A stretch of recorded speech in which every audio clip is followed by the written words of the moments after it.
Muy bien, hermanos. Bienvenidos a nuestra clase de los viernes.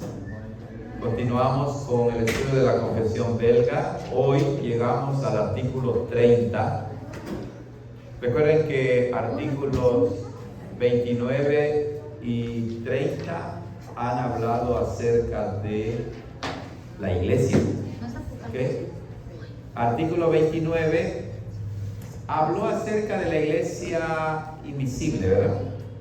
Que está compuesta por todos los elegidos de Dios, que Él conoce perfectamente. Y el artículo 28 era, el 29, si ustedes recuerdan, trató acerca de la iglesia visible, ¿verdad? La iglesia institucional establecida, que contiene 3 marcas, ¿recuerdan, hermanos?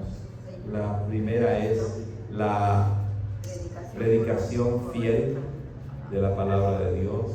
La segunda, la administración fiel de los sacramentos.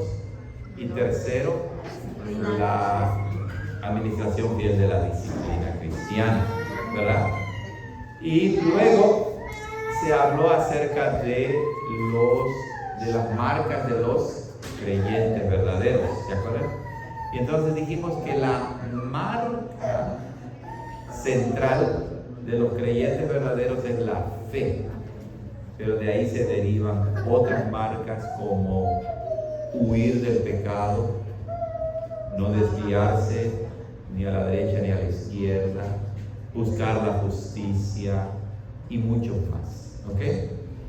También, obviamente, dijimos que la iglesia falsa, pues, se caracteriza porque no predica ni enseña fielmente la palabra, porque no administra correctamente los sacramentos y porque no ejerce disciplina correctamente, además de que persigue a los que viven de manera santa, de acuerdo con la palabra de Dios. Muy bien, pues vamos a entrar al artículo 30, hermanos. Artículo 30. Y se titula El gobierno de la iglesia y sus oficios. ¿Ok? Vamos a entrar como a un aspecto más práctico de la iglesia. Y voy a leerlo, hermanos. Es breve este artículo, más breve que los anteriores, pero con mucha sustancia. Dice así: creemos que esta iglesia verdadera tiene que ser gobernada de acuerdo con el gobierno espiritual que nuestro Señor nos ha enseñado en su palabra, a saber que debe haber ministros o pastores que prediquen la palabra de Dios y administren los sacramentos.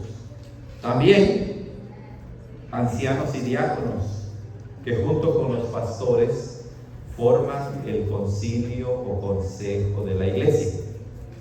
Que por estos medios se preserve la verdadera religión y se propague por doquier la verdadera doctrina, como también que se corrija y restrinja a los transgresores por medios espirituales.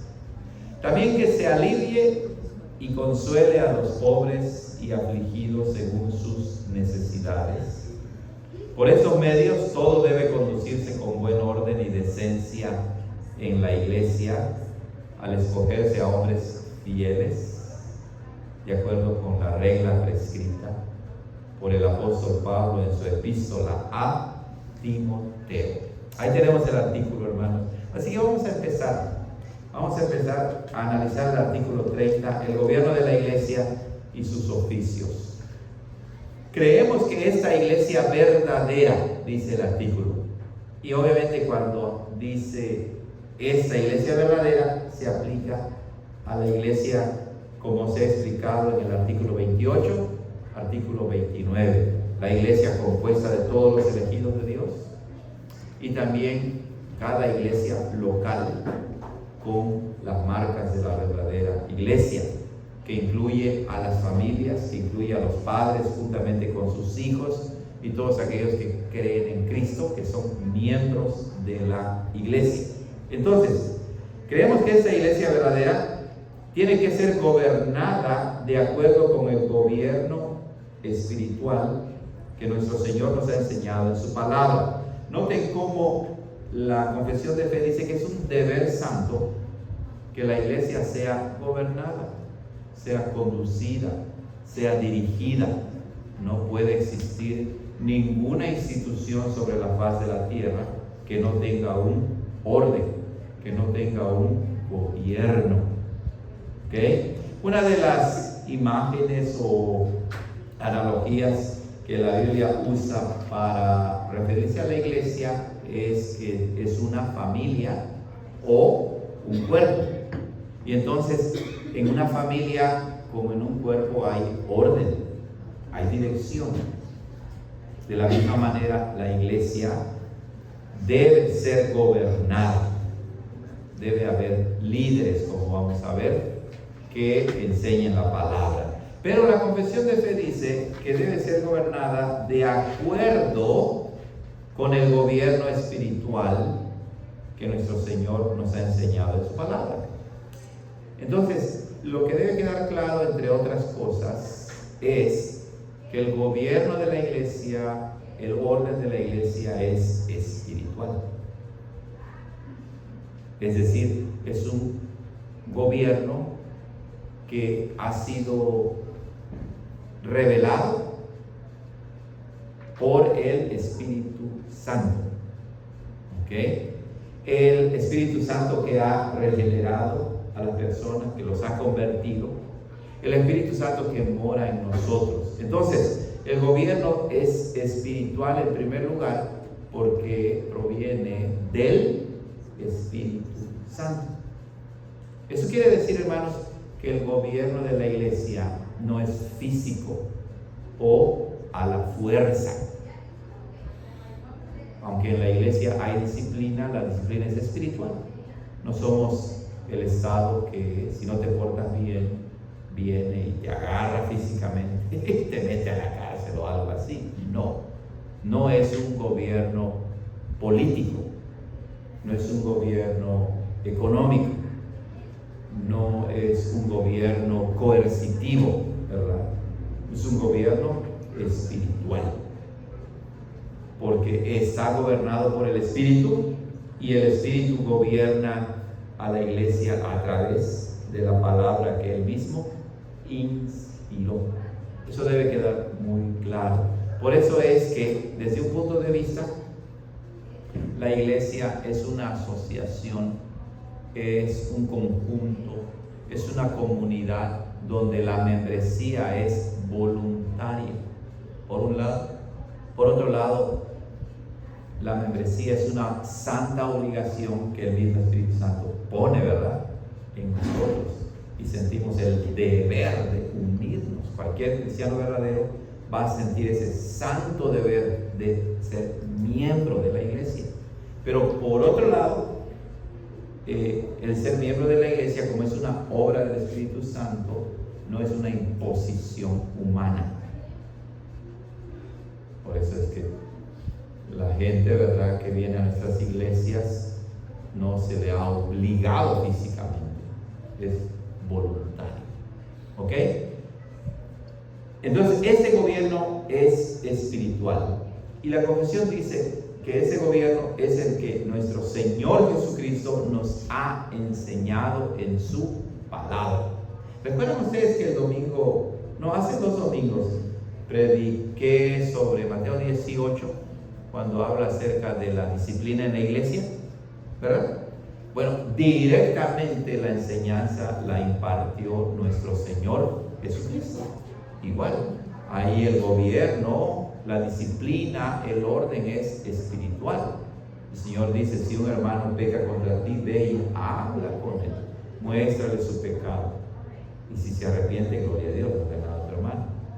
No dice: ve y golpea a tu hermano.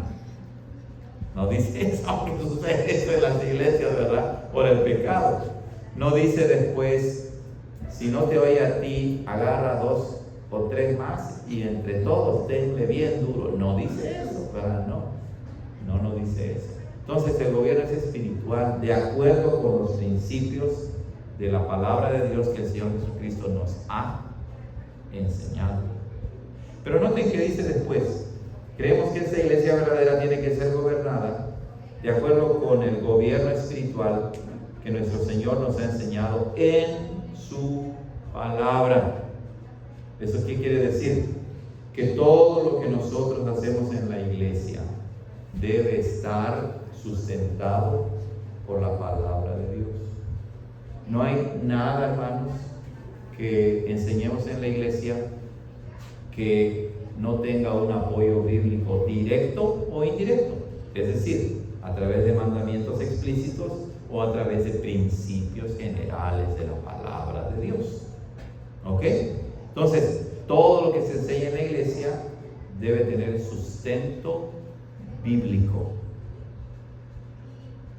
Nada debe enseñarse que esté en contra de la palabra de Dios. Eso es muy, muy importante. Por eso es que una marca de la iglesia verdadera es que predique y enseñe fielmente la palabra de Dios, que la aplique correctamente, que enseñe, que aconseje a los hermanos de acuerdo con la Biblia. Por eso es que la Reforma y la iglesia reformada, una de las 5 solas, ¿cuál es? ¿Se acuerdan de eso de las 5 solas? La sola es escritura, es decir, que solo la escritura, la palabra de Dios, es nuestra única norma de fe y de conducta. A la ley y al testimonio, decíamos el miércoles, ¿verdad? O como nuestro Señor que rechazó al diablo con sus tentaciones, apelando siempre a la escritura, siempre a la palabra. Es muy importante para que quedemos libres de cualquier imposición humana o de cualquier tradición humana. Todo debe tener sustento bíblico. ¿Ok? Esto, hermanos, es claro en palabra, pero en la práctica cuesta mucho trabajo. ¿Por qué? Porque los cristianos somos pecadores y débiles que no queremos ser gobernados por el Espíritu y la palabra, sino por medio de nuestras culturas, tradiciones o costumbres. Pero pertenecer a una iglesia significa que no solamente como institución visible y local, sino de manera particular, cada uno de nosotros tiene que vencer su pecado y someterse a la enseñanza de la palabra de Dios. ¿Ok? Y entonces, ¿en qué consiste ese gobierno? La convención dice a saber, es decir, que debe haber ministros o pastores que prediquen la palabra de Dios y administren los sacramentos. Noten cómo llama a los líderes en este caso. Los llama de 2 maneras: ministros o pastores. Lo que pasa es que la palabra ministro, hermanos, en la Biblia significa servidor. Así que yo como pastor, hermano Julio, como pastores de la iglesia, somos en primer lugar siervos de Dios y también servidores de la iglesia. Estamos al servicio porque estamos imitando al príncipe de los pastores que dijo: yo no vine para ser servido, sino para servir. ¿Ok? Y también se les llama pastores porque el pastor, el nombre pastor, de hecho no es el nombre técnico u oficial, sino que cuando en la Biblia se llama pastores a los ministros, más bien describe la naturaleza de su trabajo. Porque ¿qué hace un pastor de ovejas? Pues las cuida. A veces las patea, pero no debe patearlas, ¿verdad? Las cuida, las guía, se asegura que tienen agua, que tienen pasto. Si están enfermas, pues cuida de ellas. Si hay animales salvajes que quieren atacar al rebaño, protege, no se aleja del rebaño. Entonces, esa imagen se traslada al oficio de un ministro, de un obispo, como dice la Biblia. Y el ministro, el obispo, el anciano es un pastor. Además de que el Salmo 23 nos describe a Jehová Dios como pastor, y luego Jesús se aplica ese título directamente diciendo: yo soy el buen pastor.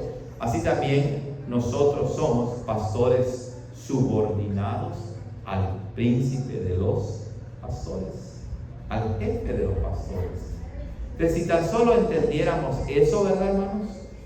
Tanto la iglesia como los pastores, entonces el pastor deja de buscar celebridad, deja de buscar fama, deja de buscar dinero, deja de buscar gloria y honra para él.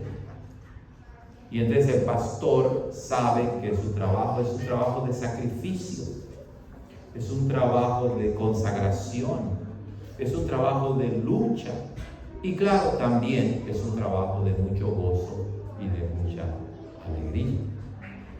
¿Ok? Entonces, dice que el gobierno espiritual en primer lugar consiste en que debe haber oficiales en la iglesia, y el primero de ellos que debe haber ministros o pastores. ¿Y cuál es el trabajo directamente o principal de los pastores? Que prediquen la palabra de Dios y administren los sacramentos. ¿Se dan cuenta? La iglesia reformada, hermanos, le da mucho énfasis a la predicación y a la enseñanza de la palabra y a la administración de los sacramentos. Y entonces se trata de que en la medida de lo posible los pastores no tengan otro trabajo. Y segundo, de que conforme se va estableciendo la iglesia, los pastores, los ministros, se dediquen de tiempo completo o mayoritariamente a la preparación para enseñar, predicar y administrar los sacramentos. Otros documentos confesionales también hablan de que los pastores obviamente deben visitar junto con los ancianos. ¿Ok? Pero el trabajo principal es la predicación, la enseñanza de la palabra, la administración de los sacramentos. Si es que le damos su lugar debido a la palabra de Dios. Entonces el ministro debe estar bien versado en la palabra, leer la palabra, orar, enseñar, estar dispuesto a llevar la palabra en todo momento.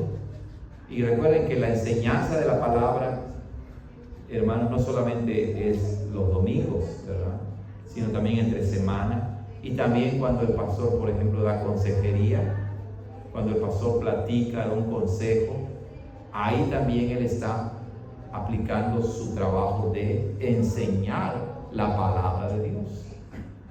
Es decir, lo que tú enseñas en la iglesia, pues no debe estar en contra de un consejo que tú des a un hermano o hermana particular. Toda la enseñanza, toda la consejería, todas las pláticas que haga el pastor desempeñando su oficio deben estar en armonía, no debe de haber contradicción. Y nosotros como reformados diríamos, entonces el pastor también debe conocer las confesiones de la iglesia, porque aquí están resumidas las enseñanzas fundamentales de todo lo que la Biblia enseña, porque la Biblia es un libro muy grande. Y entonces la iglesia, el Espíritu Santo ha guiado a la iglesia para hacer esos resúmenes muy importantes. Hay iglesias donde no tienen confesiones y dicen, eso no es importante, tenemos la Biblia. Y entonces la pregunta es, a ver, ¿qué enseña la Biblia? Y es ahí donde es como un mercado, ¿verdad? Uno dice una cosa, otro dice otra cosa, y no hay unidad. Entonces, la primera forma del gobierno espiritual para gobernar a la iglesia es que debe haber ministros o pastores que prediquen la palabra de Dios y administren los sacramentos. Vamos a ver Efesios 4:11. Efesios 4:11 dice así.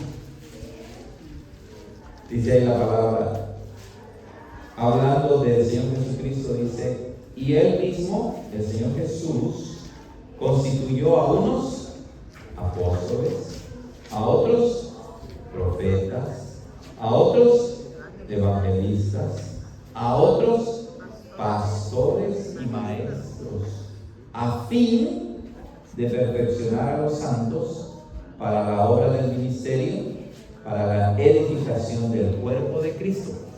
Fíjense, ya no hay apóstoles, ya no hay profetas como oficios específicos. Algunos dicen, ¿hay evangelistas propiamente como oficios? Parece que no. Los primeros diáconos eran evangelistas, ¿verdad? Felipe, ¿quién era el otro? Esteban, eran evangelistas. Entonces los diáconos tienen ese honor tan grande como nuestro hermano Pepe, de evangelizar, de compartir. Todos tenemos ese deber. Pero el último oficio que se menciona es el que sí está vigente, que es pastores y maestros. Es decir, un pastor es también un maestro. Primera de Corintios 4, 1 y 2. Primera de Corintios 4, 1 y 2. Dice: así pues, téngannos los hombres por servidores de Cristo y administradores de los misterios de Dios. Ahora bien, se requiere de los administradores que cada uno sea hallado bien. Qué gran responsabilidad, ¿cierto? Tenemos de ser fiel en nuestro trabajo. Muy bien, vamos a continuar. Hay más bases bíblicas, ustedes pueden checarlas, hermanos.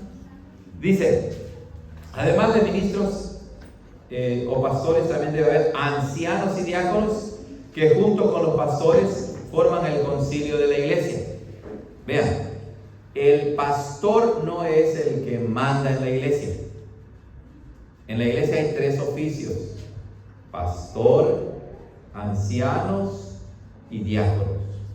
¿Ok? Un anciano es también un pastor. La diferencia es que ustedes lo ven, yo como pastor o ministro, pues fui al seminario, estoy de tiempo completo en esto. El hermano Julio es también un pastor anciano, pero él tiene un trabajo aparte. Él no está de tiempo completo dedicado a esto. Y la Biblia indica esa diferencia. Vamos a verlo allá en 1 Timoteo 5, versículo 17. Noten lo que dice allá.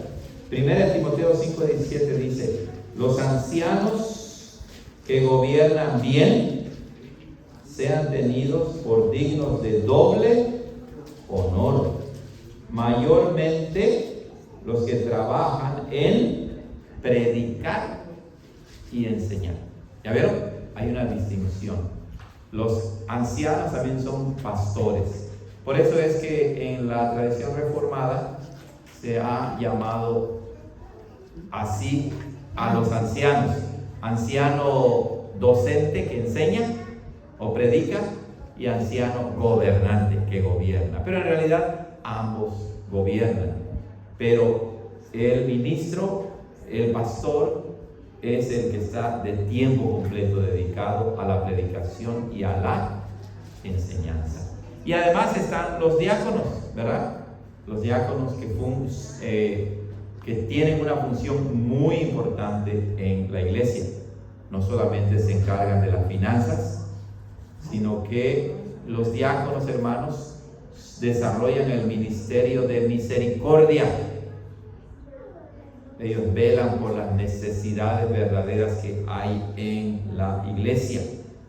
¿Okay? Y también, como dijimos, ellos deben compartir también el evangelio, ser evangelistas en su trabajo igual.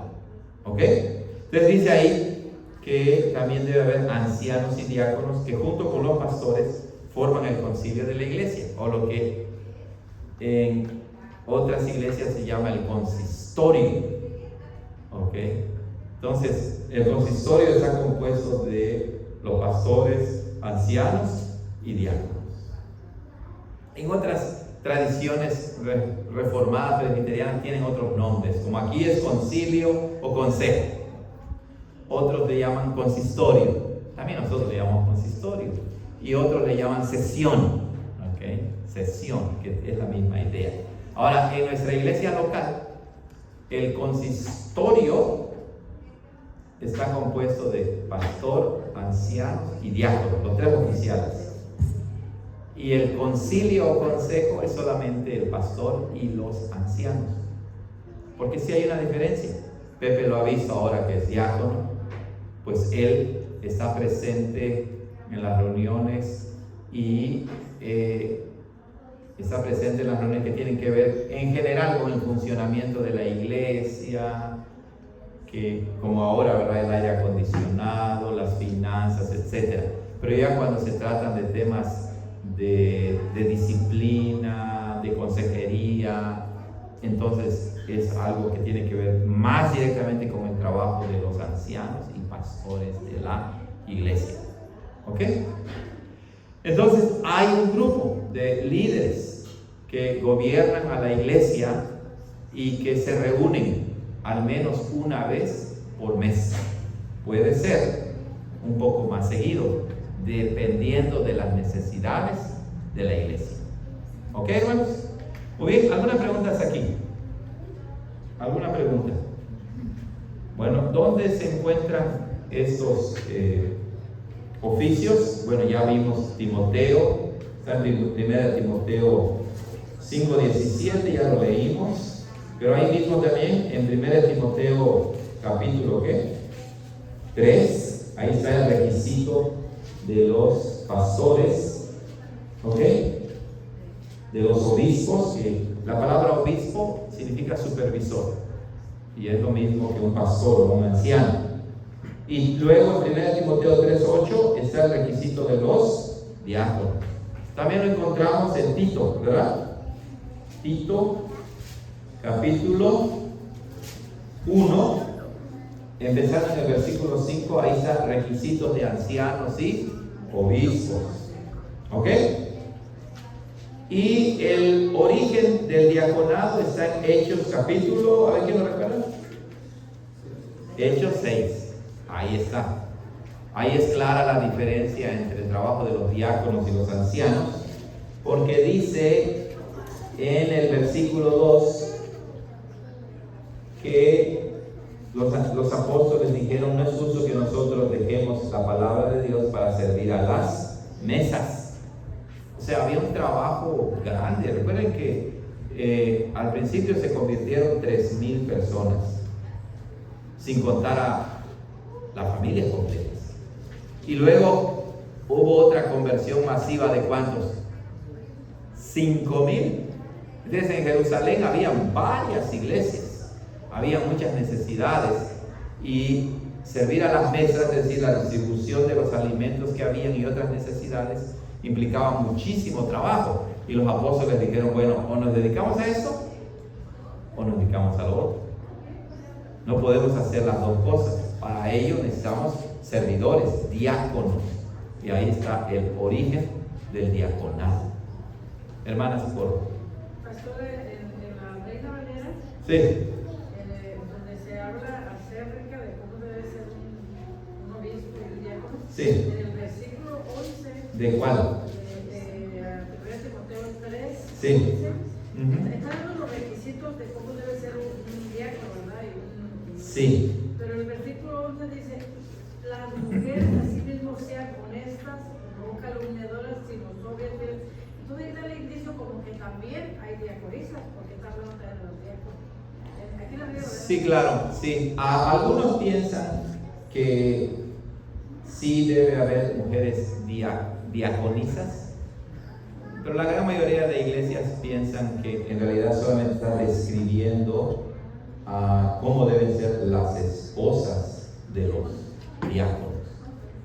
Pero sí hay algunas iglesias, hermanas, que incluso reformadas, que tienen diaconisas, pero la gran mayoría no tiene esa posición. Ok, buena pregunta. ¿Alguna otra pregunta, hermanos? Pues ahí como lo Sí, que menciona hermana. la hermana, se hace diferencia en el 11 dice las mujeres y en el 12 dice que los diáconos sean Exacto. maridos de una sola mujer. Correcto. Ahí ya incluye las esposas. Exacto, sí, o sea, da a entender como que las mujeres, ¿verdad? Tanto las esposas de los diáconos como las esposas de los ancianos, obviamente deben tener estas características, ¿no? Para poder apoyar a sus esposos en sus oficios. Entonces, por eso es que en la iglesia hay básicamente esas dos posiciones de que algunos piensan que sí debe haber diaconisas y otros dicen no, en realidad solamente se está describiendo cómo deben ser las esposas de los diáconos. Pero también cuando habla de la autoridad, yo pensaría que no, porque cuando habla de autoridad, Dios está dando autoridad al hombre. Correcto, hermana. Y ese es un buen punto, hermana, porque el oficio de diácono, Es también tiene cierta autoridad. sí, exacto, pero sí hay una diferencia entre el oficio de ancianos, pastores y diáconos, porque el oficio de diácono no tiene que ver con la enseñanza directa y entonces no es un oficio que denote la autoridad tal y como la denota el oficio del pastor o el anciano. Buena observación. Pastor, como por ejemplo, en Hechos habla sobre atender las mesas. Correcto. Que quiere decir atender las necesidades. Sí. Por ejemplo, cuando tenemos convivio, las mujeres andan atendiendo ahí y se pueden considerar.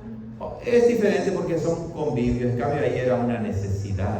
Pero bueno, antes que mencionas eso, interesantemente en conexión con lo que dice la hermana Socorro, en el origen del diaconado no se nombró a ninguna mujer, sino todos eran varones, eran 7 varones. Es un buen punto. Ahora lo que dice la hermana es cierto. Cuando hay asuntos de convivencia, hay libertad cristiana, ¿verdad? Las hermanas nos apoyan, nos ayudan, pero claro, mientras más entendemos la escritura, hermanos, nos vamos quitando ideas machistas que traemos de nuestra cultura, ¿cierto o no? Y entonces todos estamos dispuestos a servir, a ayudarnos.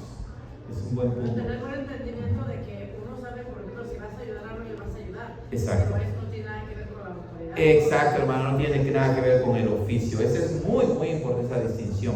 Las mujeres no son menos que los hombres, son imagen y semejanza de Dios.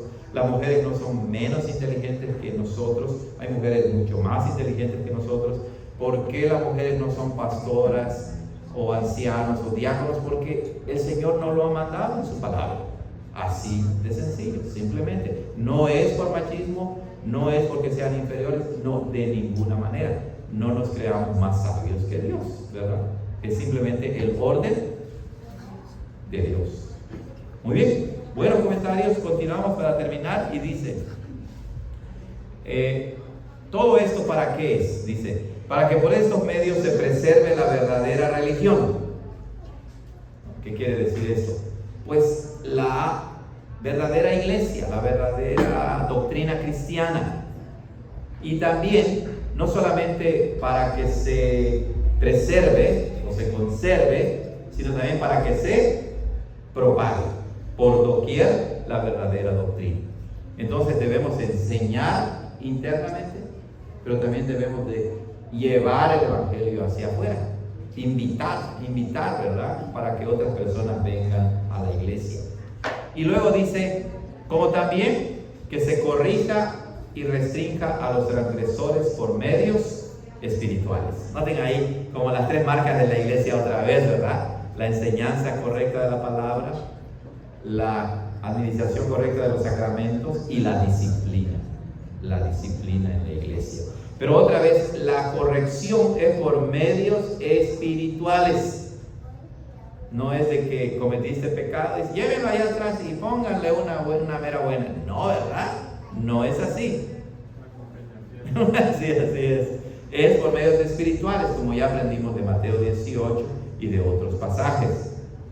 Pero también, vean, la iglesia toma muy en cuenta este último punto que dice, también que se alivie y consuele a los pobres y afligidos según sus necesidades. Es ahí donde el trabajo de los diáconos es muy importante. Por eso es que los diáconos no solamente están para contar el dinero y para mantener el edificio, no, sino de acuerdo con su origen, hay verdaderas necesidades en la iglesia. También comparten el evangelio, pero también se encargan de los pobres, de los afligidos. Ellos son, algunos hermanos dicen que los diáconos son como el brazo de la misericordia de Cristo, que a través de los ancianos y los pastores Cristo está enseñando, y a través del oficio del diaconado Cristo sigue mostrando su misericordia y su compasión a la gente. Qué hermoso, ¿verdad? Es algo muy bonito. Entonces, por eso es que en la Biblia, si nos vamos otra vez ¿es a Tito o a 1 Timoteo, hermanos? A 1 Timoteo, capítulo 3, en el versículo 13 dice algo muy importante de los diáconos. Porque los que ejercen bien el diaconado ganan para sí un grado honroso y mucha confianza en la fe que es en Cristo Jesús. ¿Ya vieron, Pepe? ¿Ya viste? Es algo muy hermoso. Ni siquiera de los pastores se dice eso, ¿verdad? Es impresionante la descripción. Los que ejercen bien el diaconado, recuerda, es un oficio, es tu oficio. Ganan para sí un grado honroso y mucha confianza en la fe que es en Cristo Jesús. Porque a través del diaconado, el Señor Jesucristo sigue ejerciendo su ministerio de misericordia. Eso no quiere decir que los ancianos no sean misericordiosos, pero estamos hablando del diaconado propiamente. Entonces, hermanos, por eso somos una familia que nos cuidamos unos a otros y nos ayudamos unos a otros cuando hay verdaderas necesidades. ¿Sí entienden, verdad, la diferencia? No es de que me fui de fiesta y me gasté todo el dinero, ahora sí ayúdenme. No, hermano, no, hermana, eso no está bien, ¿verdad? Debe haber verdaderas necesidades. ¿Ok? Sí, hermano. Cuando habla de ayudar a los pobres y necesitados de la iglesia, en primer lugar, como dice la palabra, mayormente a los de la familia de la fe. Y en ese contexto, obviamente, hermana, la primera aplicación es a los necesitados de la iglesia. Y claro, también la iglesia puede ayudar, ¿verdad?, a los que están afuera, pero en primer lugar a los de la familia de la fe. Y lo hemos hecho también como iglesia, hemos ayudado a gente que no pertenece a la iglesia. Pero obviamente no le vamos a dar prioridad a ellos, se le da prioridad a la familia de la fe. Okay. Muy bien. ¿Alguna pregunta, hermanos, adicional para terminar? Entonces, se dan cuenta, estas clases son muy importantes porque nos hacen más conscientes de lo que significa ser un oficial en la iglesia. Entonces, para ustedes como congregación, se les instruye y entonces ya tienen ustedes herramientas o principios de qué deben ver en los oficiales de la iglesia, como también en el futuro, para nombrar a un nuevo anciano o un nuevo diácono, la congregación debe saber, él califica para anciano, para diácono, tiene las características, porque no se trata nada más de quiero, o del lado de la congregación no se nombran a oficiales porque sea mi primo o mi sobrino, o porque me cae bien, o porque ese sí tiene dinero, o porque no, cualquier razón. No, las reglas están dadas en la palabra de Dios. ¿Ok? Y por último, dice la Convención Belga que por estos medios todo debe conducirse con buen orden y decencia en la iglesia, al escogerse, como dice, a hombres fieles. ¿Fieles a qué? Pues a todo lo que ya explicamos, pero fieles a la palabra de Dios. de acuerdo con la regla prescrita por el apóstol Pablo en su epístola a Timoteo, como ya vimos varias veces. ¿Cuántos problemas se evitarían en tantísimas iglesias para nombrar a los líderes, ¿verdad? Si tan solo se acordaran de que en la Biblia hay requisitos para los ancianos, pastores y diáconos. Pero se arman cada pleito, ¿cierto? Y divisiones y cualquier tipo de calamidad en las iglesias, porque a nadie se le ocurre decir, oye, ¿qué dice la Biblia acerca de los líderes? Es una bendición entonces, ¿verdad? Que tengamos nuestras confesiones que nos recuerdan cómo la iglesia debe gobernarse. ¿Mani? Sí, pero ya si mira, Timoteo otro día ve que muchas veces va a confundir una mujer porque he escuchado que dicen, oh, la pastora. Exacto. Pero porque piensa que la palabra dice que puede ser o diácona o pastora. Exacto. Y no es así. Una buena mujer. Claro. Del marido y así es. dice que debe ser una administradora. Así es. Entonces, es verdad, la palabra es clara y Dios ha mandado que los oficiales sean varones, no mujeres. Sí, porque he escuchado que dice, oh, la pastora.